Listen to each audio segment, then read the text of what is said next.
بسم اللہ الرحمن الرحیم مولا صلی وسلم دائما ابدا علی حبیبک خیر الخلق کلہم یا رب بالمصطفى بلغ مقاصدنا واغفر لنا ما مضى یا واسع الملک۔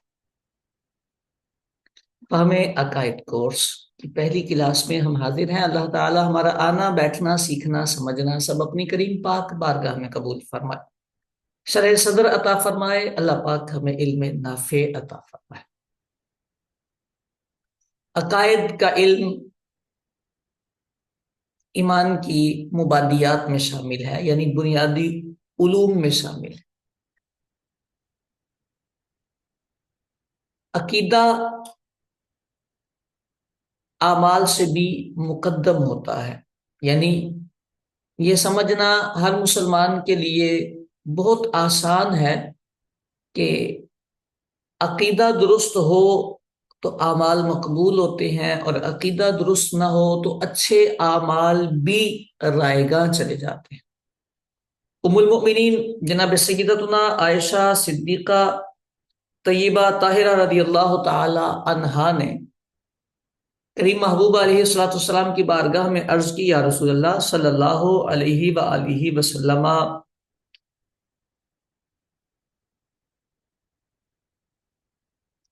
ابن جدعان ایک بندہ تھا، بڑا سخی آدمی تھا۔ کریم محبوب علیہ الصلوۃ والسلام کی بارگاہ میں عرض کی، حضور وہ زمانہ جاہلیت میں رشتہ داروں کے ساتھ بڑا ہی نیک سلوک کرتا تھا، مسکینوں کو کھانا بھی کھلاتا تھا۔ کیا آخرت میں اسے یہ اعمال نفع دیں گے؟ کریم آقا صلی اللہ علیہ وآلہ وسلم نے ارشاد فرمایا، نہیں، یہ اعمال اس کے کام نہیں آئیں گے۔ کیوں؟ کیونکہ اس نے ایک دن بھی یہ نہیں کہا کہ اے اللہ آخرت میں میری خطاؤں کو بخش دے۔ محدثین نے لکھا ہے کہ وہ اللہ اور آخرت پر ایمان نہیں لایا، عقیدہ اس نے آخرت کا نہیں رکھا، والبعث بعد الموت عقیدہ نہیں، اللہ کے رب ہونے، خالق ہونے کا عقیدہ نہیں۔ لہذا عقیدہ درست نہ ہونے کی وجہ سے اس کے یہ اعمال اکارت چلے جائیں گے۔ عقیدے کا عنوان اس اہمیت سے بھی، اس حیثیت سے بھی بڑی اہمیت کا حامل ہے کہ عقیدہ قلبی کیفیت کا نام ہوتا ہے۔ تو انسان کا دل جب کسی عمل پر جم جاتا ہے اور دل قائل ہو جاتا ہے، مائل ہو جاتا ہے، تو اس کا لائف اسٹائل چینج ہو جاتا ہے، زندگی گزارنے کا انداز تبدیل ہو جاتا ہے۔ یعنی دل اگر کسی نظریے کو قائم کر لے، کسی کانسیپٹ کو کلیئر کر کے اپنے پاس پکا کر لے، تو انسان اسی وے میں اب اپنی زندگی کو گزارنا شروع کر دیتا ہے۔ یہ فطرت انسانی ہے۔ اس کا مطلب یہ کہ عقیدے کا پکا ہونا، کانسیپٹس کا کلیئر ہونا، یہ انتہائی ضروری ہوتا ہے، ورنہ تو انسان لڑتا لڑتا ہی تھک جائے، غلط راستے پر چلے تو دنیاوی نقصان بھی اٹھائے اور اخروی نقصان بھی اٹھائے۔ تو عقیدے کا درست ہونا بے انتہا ضروری ہے۔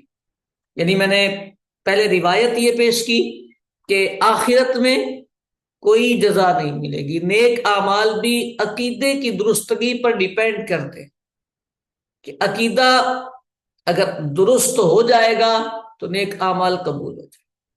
اور دوسرا یہ عرض کیا ہے کہ عقیدہ چونکہ کانسیپٹس کا نام ہے، نظریات کا نام، اور نظریات انسان کی پریکٹیکل لائف پر مؤثر ہوتے ہیں، افیکٹ کرتے ہیں، لہذا انسان کو اپنے کانسیپٹس کے لیے رکھنا، نظریات سیٹ رکھنا، یہ ضروری ہوتا ہے تاکہ اس کی پریکٹیکل لائف اچھی گزرے اور معاشرے کے سدھار میں اس کا کردار ہے۔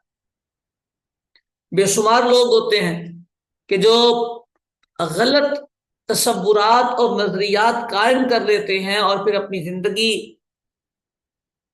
بھی اجیرن کرتے ہیں اور دوسروں کی زندگی بھی مشکلات میں ڈال دیتے ہیں۔ اچھا، پھر ایک اور اہم بات، زمانہ جیسے جیسے گزرتا چلا جا رہا ہے اور ہم زمانہ نبوی سے دور ہوتے چلے جا رہے ہیں، تو اختلافات کا رولا پڑتا چلا جا رہا ہے، ہر مسئلے میں الگ رائے سامنے آ جاتی ہے۔ اب عقیدے کا علم ہونا، اور صرف ایسا علم ہونا کہ ہم نے یاد کیا ہوا ہے یا کسی سے سنا ہوا ہے، یہ کافی نہیں، یہ کافی نہیں ہے کہ اس میں اختلاف ہونے کے بعد پھر رائٹ اینڈ رانگ کا فرق کیسے کر سکیں گے۔ لہذا عقیدے کو سیکھنا ضروری ہے کہ ہمیں یہ پتا تو ہو کہ انسان کہاں کہاں غلطی کرتا ہے اور کون عقیدہ قائم کرنے میں غلطی کرتا ہے، کون سمجھانے والا کس مقام پر غلطی کر کے وہ لوگوں کے نظریات خراب کر دیتا ہے۔ اختلاف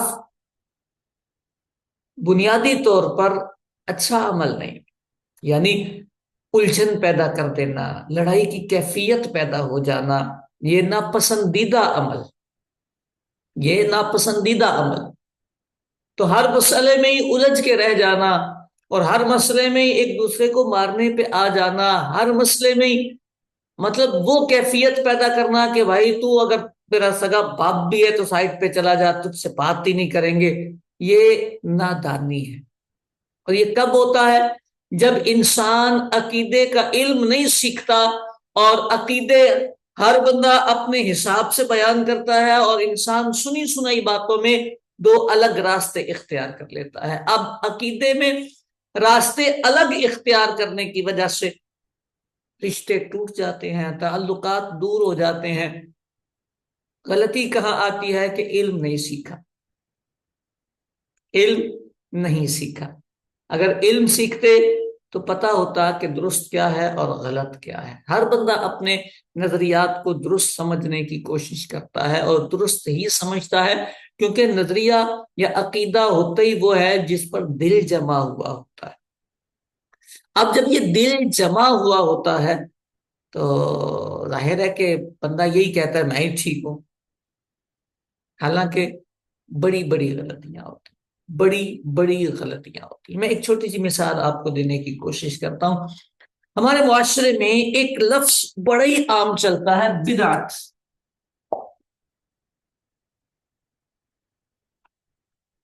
یہ ایک لفظ چلتا ہے بدعت، اور اس لفظ کے تناظر میں ہر فرقہ، ہر مسلک سامنے والے کو رگڑا لگاتا ہے اور سامنے والے کو گناہگار قرار دینا، مشرک قرار دینا، پتہ نہیں کیا کیا قرار دینے کی کوشش کرتا ہے۔ یہ بدعت کا ایک کنسپٹ حدیثوں میں موجود ہے، روایتوں میں موجود ہے، لیکن اگر اس کا کنسپٹ کلیئر ہو جائے، واضح ہو جائے، تو انسان بڑی آسانی سے مسائل کا وہ کہتے ہیں نکھیڑا کر سکتا ہے، امتیاز کر سکتا ہے کہ کون سا عمل بدعت میں جاتا ہے، کون سا نظریہ بدعت میں جاتا ہے اور کون سا عمل نہیں جاتا۔ لیکن ہمارے ہاں وہ کہتے ہیں نا مس یوز کرنا، نبی پاک علیہ الصلوۃ والسلام نے یہ لفظ استعمال فرمایا، اس لفظ کی ڈیفینیشن ہر بندے نے اپنی کرنا شروع کر دی۔ کریم محبوب علیہ السلام کا جو مقصد پاک تھا وہ سیکھا نہیں، لہذا ہر بندہ جب اپنی رائے دینا شروع کر دے گا اور دین کو یا نظریات کو یا عقیدے کو اسلاف سے سیکھے گا نہیں تو یقیناً وہ نقصان کرے گا، یقیناً وہ نقصان کرے گا۔ ہماری گفتگو کا یہ حصہ بنے گا بدعت، اور پھر ہم اس پہ تفصیل سے پوری ہم گفتگو کریں گے کہ اس کے تصورات کیا ہے اور کانسیپٹس کیا. بہرحال اتنی بات ہمیں سمجھ آ گئی ہے کہ یہ علم سیکھنا ضروری ہے، عقیدہ درست ہونا بھی ضروری ہے، اور ذی شعور لوگوں کو یہ علم سیکھنا بھی انتہائی ضروری. اگر یہ نہ سیکھا جائے تو دانا لوگ بھی غلطیاں کرتے ہیں. آپ سبق سمجھ لیں گے تو آپ کو اندازہ ہو جائے گا کہ کتنی غلطیاں کرتے ہیں دانا لوگ. کیونکہ جو چیز سیکھی نہیں جاتی، جو چیز سیکھی نہیں جاتی وہ نقصان دیتی. اس پر میں ایک اور چھوٹی سی آپ کو بات بتاتا ہوں. بغیر سیکھے یا تھوڑا مطالعہ کر کے یا کسی ایک آدھ کتاب کا مطالعہ کر کے جب ہم گفتگو کرتے ہیں اور اپنے معاشرتی حالات کا جائزہ نہیں لیتے تو پھر بڑے اسٹیج سے بھی غلطیاں آ جاتی. آپ نے ایک جملہ اسٹیج سے بار بار سنا ہوگا، عقیدہ قطعی دلیل سے ثابت ہوتا ہے. یہ جملہ سنا ہوگا، بات کریں گے اس پر. عقیدہ قطعی دلیل سے ثابت ہوتا ہے. یہ جو جملہ ہے، یہ جملہ بولنے کے بعد اب جس عقیدے پر گفتگو کی جا رہی ہوتی ہے یا جس عقیدے کی بات کی جا رہی ہوتی ہے وہ پتہ ہے کون سا ہوتا ہے. یہ جملہ اپنی جگہ پر ٹھیک ہے لیکن یہ مکمل بات نہیں ہے. یہ مکمل بات نہیں ہے. یہ بات کرنے کے بعد آگے جو گفتگو کی جاتی ہے وہ یہ کی جاتی ہے کہ نبی پاک نور بشر، اچھا نبی پاک حاضر ناظر،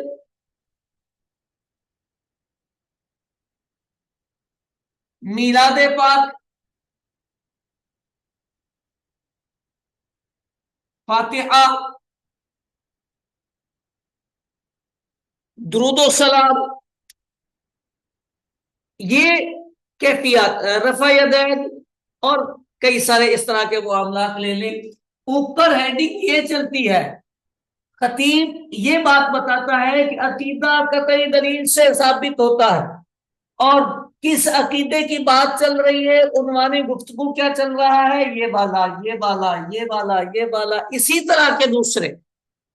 یعنی مروجہ اگر میں یہ کہوں کہ 80% عنوانات، تو سمجھنے کی بات کیا ہے؟ سمجھنے کی بات یہ ہے کہ یہ بات مکمل نہیں تھی.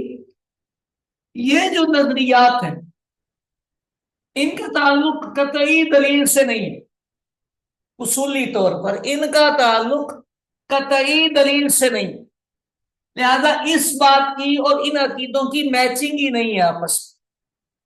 کوئی بندہ اس عقیدے کو قطعی دلیل سے کیسے ثابت کر سکے گا؟ کیونکہ کتابوں میں ہی ثابت نہیں ہے، استدلال کرنے والا ہی پریشان ہو جاتا. اب اس کی خرابی کیا پیدا ہوتی ہے؟ خرابی یہ پیدا ہوتی ہے کہ بندہ بات کرتا ہے میلاد پاک، وہ کہتا ہے میلاد منانا قطعی دلیل سے ثابت، قرآن سے ثابت، اور قرآن کا انکار کریں گے تو بندہ کافر ہو جائے گا. یعنی اس نے دو اسٹیپ جوڑ کر حکم کفر لگا دیا. میلاد قرآن سے ثابت ہے، انکار کرو کافر ہو جاؤ. حالانکہ یہ استدلال غلط اور فاسد ہے، اور یہ فساد معمولی نہیں ہے. اس کو کہتے ہیں شریعت پر جرت کی ہے. شریعت مطہرہ جس مقام پر جو حکم لگایا ہے، اگر آپ اس حکم میں کمی زیادتی کرتے ہیں تو آپ مجرم ہیں، اللہ کے مجرم ہیں، رسول اللہ صلی اللہ علیہ وسلم کے مجرم. جو حکم شریعت ہے اسی کا پابند رہنا پڑے گا، اسی کا پابند رہنا پڑے گا. یہ یاد رکھنے کی بات ہے اور سمجھنے کی بات ہے. میں ایک اور موٹی سی آپ کو مثال دیتا ہوں، وہ جلدی آپ کو سمجھ آ جائے گی. آپ عام طور پر ایک شعر پڑھتے، نثار تیری چہل پہل،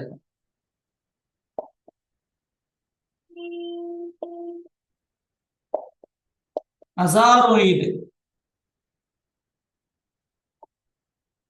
ربیع الاول، سوائے ابلیس کے جہاں میں سبھی تو خوشیاں منا رہے ہیں۔ یہ جو لفظ آپ بولتے ہیں، میں پہلے شعر کا مطلب آپ کو واضح کر دوں۔ احادیث طیبہ کے مضمون کے مطابق یہ شعر ہے کہ کریم محبوب علیہ السلام کی ولادت باسعادت ہوئی تو ابلیس رویا، اور ابلیس کے علاوہ ساری مخلوقات نے ولادت محبوب علیہ السلام پر خوشی منائی۔ اتنی بات شعر میں یہی بیان کیا گیا۔ اب آپ تھوڑی سی توجہ فرمائیں، آپ اپنے رویے پر، اپنے ارد گرد کے رویے پر توجہ فرمائیں تو تھوڑی سی بات آپ کو سمجھ آئے گی۔ جب ہم یہ تصور کرتے ہیں سوائے ابلیس کے جہاں میں ہم پڑھ رہے ہوتے ہیں اور ہماری گفتگو چلتے چلتے ہمارا تصور قائم ہوتا ہے، تو کیا ہم اس روایت کو سوچتے ہیں یا کسی پر یہ فٹ کرتے ہیں؟ اگر ہم نے اس کو کسی پر فٹ کیا ہے، یعنی ایک بندہ میلاد نہیں مناتا، ایک بندہ میلاد منا نہیں رہا، اس نے محفل نہیں سجائی، اس نے اللہ پہ رحم فرمائے جھنڈیاں نہیں لگائی، چراغا نہیں کیا، دیگ نہیں پکائی، میلاد وہ کہہ رہا ہے میں نہیں منا رہا، وہ بندہ میلاد نہیں منا رہا، اور آپ نے اس کے بارے میں اگر یہ تصور رکھا ہے ابلیس والا، آپ نے شریعت مطہرہ پر جرأت کی ہے۔ یہ کیوں غلطی پیدا ہوئی ہے؟ اس لیے کہ عقیدے کا کانسیپٹ کلیئر نہیں ہے، مقام کلیئر نہیں ہے، درجہ واضح نہیں ہے آپ پر۔ آپ نے کبھی یہ سمجھنے کی کوشش نہیں کی کہ کس عقیدے پر حکم کیا لگتا ہے۔ لہذا ان خرابیوں کے تناظر میں یہ بات سمجھنا ہر مسلمان کے لیے ضروری ہے کہ عقیدے کا درجہ کیا ہے۔ عقیدہ وہ دینی امور ہوتے ہیں، میں لکھ دیتا ہوں، عقیدے کی ڈیفینیشن اور پھر اس کے درجات پہ ہم گفتگو کریں۔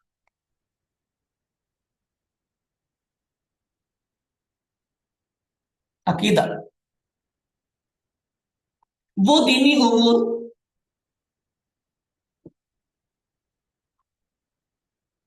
وہ دینی امور جن پر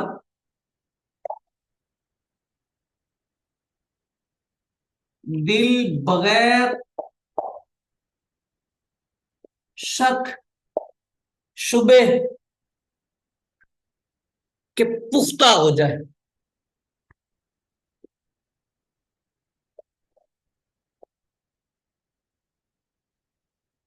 اتنی مشکل بات نہیں ہے یہ سمجھنا۔ وہ دینی امور جن پر دل جم جائے اور پھر دل پکا ہو جائے۔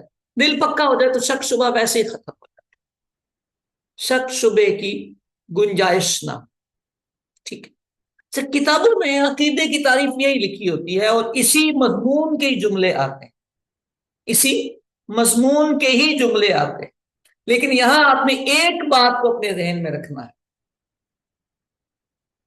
کہ یہ جو بغیر شک کے پکا ہونے والی بات ہے، یہ ہر شخص کی اپنی ہے، ہر شخص کی اپنی ہے۔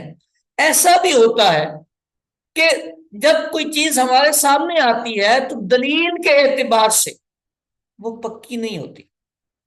میں اس کو کھولتا ہوں، ڈیفینیشن آپ نے ذہن میں رکھ لی۔ اب آتے ہیں ہم اس بات پر کہ ہم نظریاتی اعتبار سے، ہم نظریاتی اعتبار سے، کانسیپٹس کے اعتبار سے کتنی طرح کی باتیں جانتے سمجھتے ہیں اور ان کے درجات کیا۔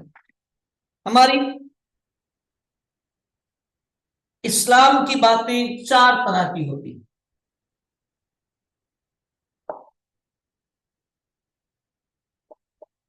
4 طرح کی باتیں ہوتی ہیں۔ نمبر 1، ضروریات دین۔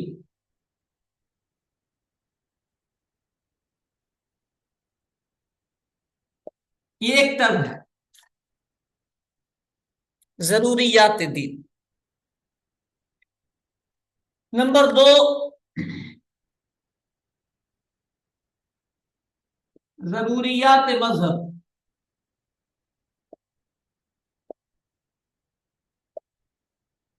نمبر 3، ثابتات محکمہ۔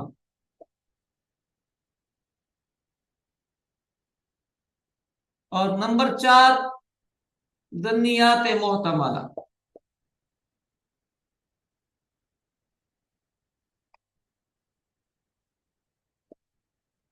یہ 4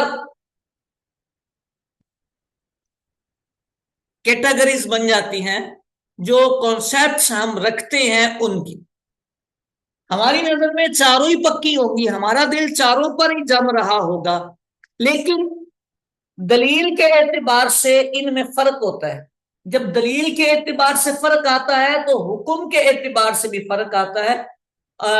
آسان لفظوں میں یوں کہہ لیں کہ شریعت مطہرہ جب پکڑ کرتی ہے، گرفت کرتی ہے، تو ان لیولز کا اعتبار رکھتی ہے، ان کا فرق رہتا ہے۔ ہم اس پہ بات کریں گے کہ یہ کیا ہوتے ہیں۔ اس سے پہلے یہ سمجھ لیں کہ فرق کیا ہے ان میں۔ یہ جو ضروریات دین ہوتی ہیں، شریعت ان پہ کوئی کمپرومائز نہیں کرتی، ہلکی سی گنجائش لچک کی اجازت بھی نہیں ہوتی۔ پہلا جو گریڈ ہے ہمارے کانسیپٹس کا، اس کو کہتے ہیں ضروریات دین۔ ضروریات دین یہ کیا ہوتے ہیں، اس پر میں نے بات کر